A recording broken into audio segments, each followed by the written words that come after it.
ધોરાજીમાં તોરણિયા અને ભિયાડ ગામને જોડતો મુખ્ય રાજમાર્ગ પરનું ગેરકાયદેસર દબાણ આખરે તંત્રે બુલડોઝર ફેરવી અને ખુલ્લું કરાવ્યું છે। અગાઉ 2025માં થયેલા અને ત્યારબાદ ફરી કરાયેલા આ દબાણોના કારણે સ્થાનિક ખેડૂતોને આખરે ખેતરે અવરજવર કરવામાં ભારે હાલાકી ભોગવવી પડતી હતી। વારંવારની રજૂઆત છતાં ઉકેલ ન આવતા આખરે 13 જેટલા અસરગ્રસ્ત ખેડૂતોએ તાલુકા સ્વાગત ઓનલાઈન કાર્યક્રમમાં ન્યાયની ગુહાર લગાવી હતી। ખેડૂતોની રજૂઆત બાદ એક્શનમાં આવેલા ધોરાજી મામલતદાર, પોલીસ અને પીજીવીસીએલની ટીમે સંયુક્ત ઓપરેશન હાથ ધરી દબાણો જમીનદોસ્ત કર્યા। લાંબા સમયની મોટી હેરાનગતિનો અંત આવતા પીડિત ખેડૂતોએ રાહતનો શ્વાસ લઈ ભવિષ્યમાં ફરી દબાણ ન થાય તેવી તંત્રને અપીલ કરી છે।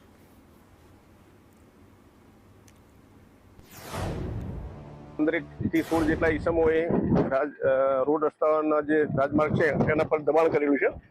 તે રજૂઆત સંદર્ભે અધ્યક્ષ સ્થાનેથી સૂચના મળેલી અને દબાણ ખુલ્લું કરવાની કાર્યવાહી અત્યારે પોલીસ, પીજીવીસીએલ અને અન્ય કર્મચારીઓ, અધિકારીઓ સાથે રાખીને કરવામાં આવે છે। દબાણદારોને જરૂરી નોટિસ આપી નિયમો અનુસાર દબાણ ખુલ્લું કરવા માટે જણાવેલું હતું। ફરીથી દબાણ કરેલું હતું 2026માં 2025માં ડિમોલેશન કરેલું હતું, ફરીથી દબાણ થયેલું।